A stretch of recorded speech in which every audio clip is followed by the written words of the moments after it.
नमस्कार दोस्तों, मैं निवेदिता आप सबका ईयरली प्रिडिक्शन 2024 में तहे दिल से बहुत बहुत स्वागत करती हूँ और परमपिता परमेश्वर से ये कामना करती हूँ कि इस वर्ष आपकी सारी मनोकामनाएं पूर्ण हो। मेष से लेकर मीन राशि वालों तक का राशिफल प्रस्तुत कर रही हूँ। इंस्टा पर लॉन्ग वीडियोस होने की वजह से अपलोड करने में दिक्कत आती है, इसलिए अपने सारे वीडियोस यूट्यूब astrovaani.net पर अपलोड कर रही हूँ। आप लोग यहाँ पर जाकर बड़ी आसानी से देख सकते हैं। मेरा इंस्टा हैंडल निवेदिता चौधरी के नाम से भी है और निवेदिता ICDS के नाम से भी है। आप वहाँ पर जाकर astrology, vastu, numerology, tarot card से रिलेटेड सभी वीडियोस बड़ी आसानी से देख सकते हैं। चलिए बात करते हैं सिंह लग्न और राशि वालों के लिए ये वर्ष कैसा रहने वाला है। जी हाँ दोस्तों, लग्न में ही चंद्रमा मित्र राशि में विराजमान है। कहते हैं ना, आग में पानी का काम, एकदम से गुस्सा आएगा और एकदम से ठंडा हो जाएगा। थोड़ा सा यदि आप अपने ईगो को मैनेज कर गए तो समझिए आप अपनी स्थितियों को मैनेज कर लेंगे। केतु सेकंड हाउस में विराजमान होंगे, धन, वाणी, कुटुंब भाव में। अचानक से आपको पैतृक संपत्ति से लाभ होता है और वाणी आपकी बहुत मैनिपुलेटिव हो जाएगी और धन की स्थितियां आप अपने अनुसार जब जैसा चाहेंगे वैसे मैनेज कर लेंगे, क्योंकि केतु आपको मैनिपुलेटिव बिहेवियर देता है। डू एंड डोंट्स को ध्यान में रखते हुए आप आगे यदि बढ़ते हैं तो सफलता सुनिश्चित है। थर्ड हाउस का स्वामी आपके इस वर्ष फोर्थ हाउस में विराजमान रहेगा और बुध के साथ विराजमान रहेगा, लक्ष्मी नारायण का योग बनाते हुए साल के प्रारंभ में। क्योंकि शुक्र बहुत जल्दी अपना राशि परिवर्तन करते हैं, तो उनका जो 27 डेज का गोचर होता है वो कहीं ना कहीं आपको आपके वर्क में, आपकी मेहनत में एक पॉजिटिव वे आउट देता है। इस वर्ष यदि आप कोई प्रॉपर्टी बनाना चाहते हैं, मन मुताबिक फ्लैट खरीदना चाहते हैं, आप बड़ी आसानी से ले पाएंगे। घर में कलह ना हो किसी भी चीज़ को लेकर, इस बात का आपको ध्यान रखना चाहिए, क्योंकि हम जो चाहते हैं वो उस वक्त हो जाए ऐसा संभव नहीं होता। कई बार हमें पैसों का भी ध्यान रखना होता है, कई बार हम परिस्थितियों का भी ध्यान रखते हुए आगे बढ़ रहे होते हैं। इसलिए अचानक से हमें तो अभी चाहिए, ये कंडीशन नहीं लगानी चाहिए, अन्यथा कलह निर्मित हो जाएगा। संतान के साथ इस वर्ष आपको बिल्कुल भी आर्ग्यूमेंट नहीं करना चाहिए। अपने खान पान का बहुत ध्यान रखना चाहिए, क्योंकि मंगल सूर्य की युति आपके पंचम यानी कि स्टमक भाव में होने वाली है और पंचम भाव हमारी शिक्षा का भी हो जाता है, पंचम भाव हमारे प्रारब्ध का भी हो जाता है। अगर हमने अपने खान पान को संयमित रखा तो फिर हम जो इंस्टेंट डिजीज होती हैं, जैसे कि एसिडिटी से परेशान होना, स्टमक एक होना, हेडेक होना, इन चीज़ों से हम बच जाएंगे। रोग, ऋण, शत्रु अपना कहते ना कि आगाज ना करें, इसलिए हमें शांत रहना चाहिए। क्योंकि मैंने कहा स्टार्टिंग में ही कि आग और पानी वाला मेल इस वर्ष आप देखेंगे, क्योंकि कहीं ना कहीं सप्तम भाव में शनि देव आपके लग्न को देखते हुए कई बार नेगेटिव आपको कर देंगे। अगर आप नकारात्मकता से बच जाते हैं, आप अपने जीवन साथी की राय को महत्व देते हुए, इम्पोर्टेंस रखते हुए उनकी आगे बढ़ते हैं, तो फिर आप अपने ईगो को भी मैनेज कर लेंगे, रिश्तों को भी मैनेज कर लेंगे।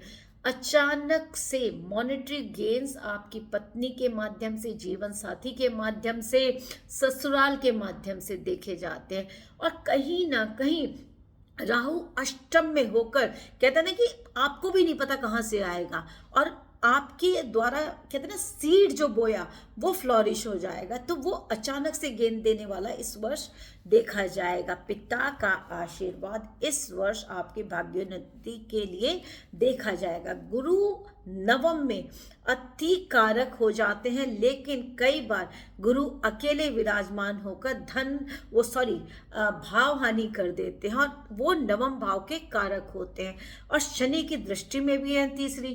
तो पिता के साथ कॉर्डियल यदि हो गए, भले ही कोई स्थिति हो, लेकिन अगर आपने उनका आशीर्वाद ले लिया, उनकी आज्ञा का पालन किया, तो फिर आप बहुत कुछ मैनेज कर लेंगे। आपके पिता की हेल्थ का ध्यान रखें। अगर घर में किसी को भी कोई भी डिजीज़ है तो उसका ख्याल रखते हुए आप आगे बढ़ें।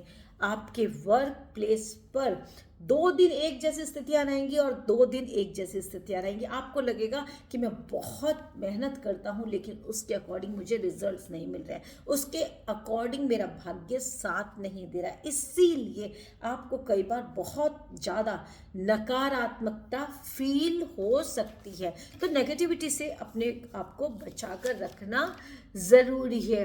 कैरियर ग्रोथ आप चाहते हैं, तो अगर आपको एक्सपेंशन मिलता है किसी अनदर प्लेस पर, तो आप जंप कर सकते हैं।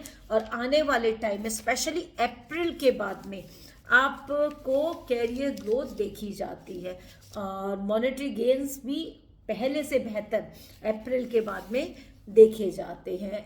इस वर्ष संतान को लेकर, उनकी शिक्षा को लेकर थोड़ी सी चिंता आपको रह सकती है, तो उनके साथ आप क्वालिटी टाइम स्पेंड करें, उनकी काउंसलिंग करें, उनकी शिक्षा पर ध्यान दें, तो बेहतर स्थितियों को लाने वाले रहेंगे। कहीं ना कहीं विदेश यात्राएं इस वर्ष देखी जाती हैं, वर्क के लिए भी देखी जाती हैं, और आपके जो कहते हैं ना कि अचानक से कहीं अपने पैतृक स्थान पे जाना, वो भी देखा जाता है। तो आपको धन की स्थितियों को लेकर या अपनी ट्रैवल को लेकर परेशान नहीं होना, कहीं ना कहीं वो आपके लिए पॉजिटिव ही रहने वाले हैं। इस वर्ष आपको ख्याल रखना है, जैसा मैं पूर्व से कहती आ रही हूँ, कि नेगेटिविटी से बचना है, ग्रह कलह की स्थितियों से बचना है, और प्रोकास्टिनेशन नहीं करना है कि मैं ये कर रहा हूँ और कुछ नहीं करने हैं। मतलब कहते हैं ना कि आप रील देखते हुए टाइम पास ना करें, एक्चुअल में आप रील बनाने का प्रयास करें, तो फिर आप ग्रोथ पालेंगे। प्रिटेंड ना करें अपने साथ, अपने आप को झूठ ना बोलें, अपने आप को धोखा ना दें, क्योंकि जब आप अपने साथ ही झूठ बोलते हैं तो फिर समाज के साथ क्या करना। इसलिए आपको अपने साथ फेयर होना है, अपने साथ जो भी स्थितियां हैं उनको सहज स्वीकार करना है। सही है गलत है आपके अलावा कोई तय नहीं कर सकता है। इस बात को आप ध्यान रखते हैं तो फिर आपके लिए वर्ष पूरी तरह से सही रहने वाला है। सजग होकर आगे बढ़ें, आप अपने अनुकूल इस वर्ष को कर लेंगे। इस वर्ष आपको कंटिन्यूएशन में ओम घृणी सूर्याय नमः का जप, सूर्य नारायण को तांबे के लोटे में रोली और चंदन, लाल चंदन यदि आपको मिल जाए तो उसके पाउडर को डालकर जप करते हुए डेली बेसिस पे ये कृत्य करना चाहिए। यानी कि ओम घृणी सूर्याय नमः का जप आपके लग्नेश को मजबूत करता है, ईगो को कम करता है। कई बार अनावश्यक ईगो भी हमारा हार्म कर देती है, आवेश हमारा हार्म कर देता है। इस वर्ष आपको रोड रेज की स्थितियों से बचना चाहिए। आपको ग्रह कलह न हो, इसलिए शनिवार के दिन अपने पूरे घर की क्लिनजिंग सी सॉल्ट डालकर करवानी चाहिए।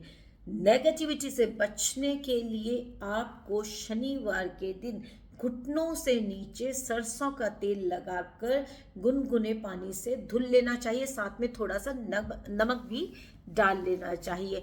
ओम सोम सोमाय नमः का जप भी करना चाहिए, और पूर्णिमा का व्रत आपके लिए बहुत फायदेमंद रहेगा।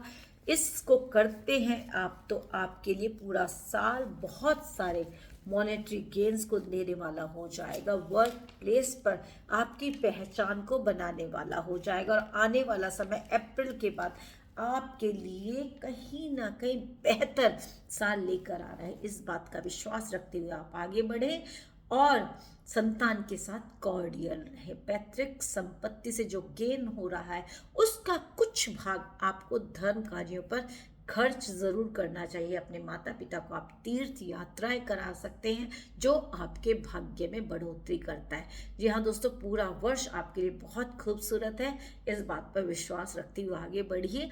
धन्यवाद, बहुत बहुत शुक्रिया।